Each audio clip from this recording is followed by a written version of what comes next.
निम्न स्तर की राजनीति है। मुझे लगता है राजनीतिज्ञों को इस बात से बचना चाहिए। राजनीति में शब्दों की मर्यादा और व्यक्तिगत टिप्पणी बिल्कुल भी वाजिब नहीं है।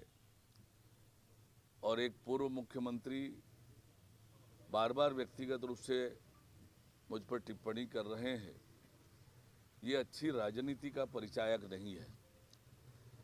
मेरे वकालत पर प्रश्न चिन्ह उठाना, मेरे वकालत के ज्ञान पर प्रश्न चिन्ह उठाना, ये न केवल मेरे वकालत की डिग्री पर प्रश्न चिन्ह है, स्टेट बार काउंसिल जिसने मुझे डिग्री दी थी वकालत की, उस पर प्रश्न चिन्ह है, और राज्य के लाखों के संख्या में जो अधिवक्ता समुदाय है उनका ये अपमान है। उन्होंने जो बातें कही विधानसभा में, उसका बहुत स्पष्ट रूप से मैंने उत्तर दिया कि नगरीय निकायों को यदि 5 साल के कार्यकाल पूरा हो जाए, नव गठित समिति का कार्यकाल संविधान में भी ये दिया हुआ है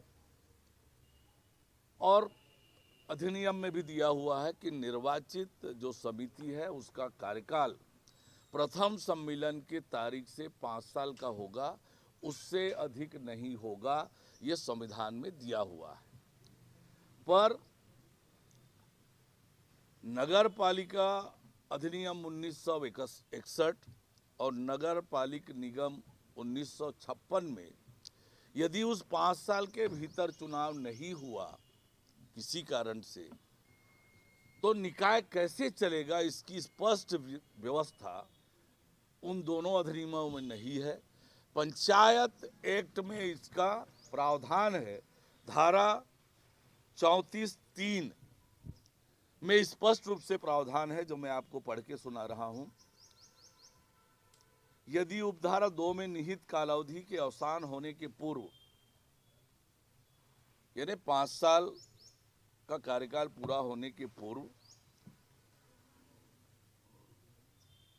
जिला पंचायत नवीनतः गठित नहीं की जाती है, तो वह उक्त कालावधि के अवसान हो जाने पर विघटित हो जाएगी और धारा 87 के उपबंध उसके संबंध में 6 मास से अनधिक कालावधि के लिए जिस कालावधि के भीतर जिला पंचायत इस अधिनियम के उपबंधों के अनुसार पुनर्गठित की जाएगी, लागू होंगे।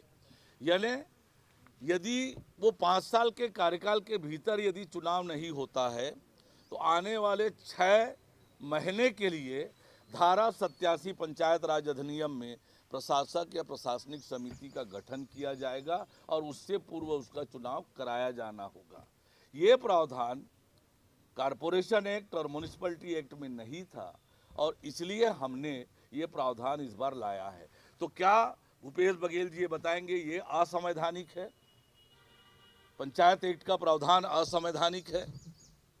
जब पंचायत एक्ट में पहले से ही मौजूद है, संविधान सम्मत है, इसीलिए तो मौजूद है। और निकाय और पंचायत ये राज्य का विषय है। संविधान में ही राज्य विधानमंडल को अधिकार प्राप्त है कि इसके लिए चुनाव, उसके संचालन के कानून राज्य विधानमंडल बनाएगा, राज्य सरकार बनाएगी।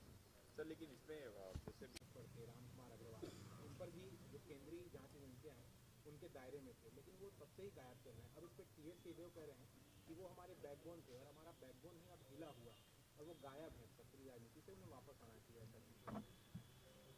देखिए, कांग्रेस पार्टी की आज जो स्थिति है और कांग्रेस पार्टी ने जो कुछ किया है, उसके परिणाम तो कांग्रेस के लोगों को भोगना पड़ेगा। सर, आरक्षण पे देखने को मिल रहा है कि आपने बयान दिया, आपके साथ 2 मंत्री और थे, प्रदेश अध्यक्ष थे, लेकिन भूपेश बघेल ने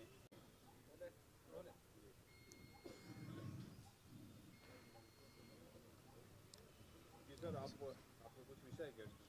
बोलिए, पूछ लीजिए। आज उपराष्ट्रपति आ रहे, बिलासपुर में कार्यक्रम है, दीक्षांत समारोह में शामिल होने वाले हैं। गुरु घासीदास केंद्रीय विश्वविद्यालय के दीक्षांत समारोह में शामिल होने के लिए हमारे देश के उपराष्ट्रपति महोदय का आगमन हो रहा है और हम सब भी उस कार्यक्रम में शामिल होंगे।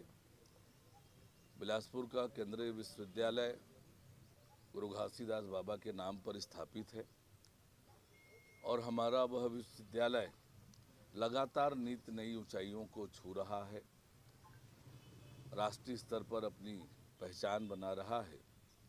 पूर्व में माननीय राष्ट्रपति महोदय का आगमन हुआ था और इस बार माननीय उपराष्ट्रपति महोदय का आगमन हो रहा है दीक्षांत समारोह में।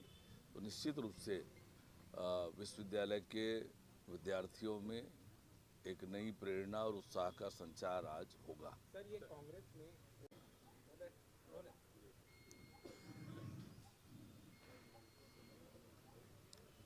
सर आपको कुछ विषय क्या?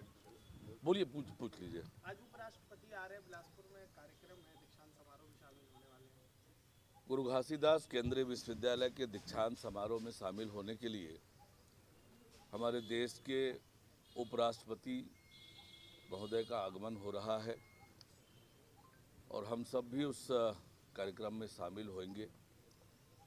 बिलासपुर का केंद्रीय विश्वविद्यालय गुरु घासीदास बाबा के नाम पर स्थापित है और हमारा वह विश्वविद्यालय लगातार नित नई ऊंचाइयों को छू रहा है, राष्ट्रीय स्तर पर अपनी पहचान बना रहा है। पूर्व में माननीय राष्ट्रपति महोदय का आगमन हुआ था और इस बार माननीय उपराष्ट्रपति महोदय का आगमन हो रहा है दीक्षांत समारोह में। तो निश्चित रूप से विश्वविद्यालय के विद्यार्थियों में एक नई प्रेरणा और उत्साह का संचार आज होगा। सर, ये कांग्रेस में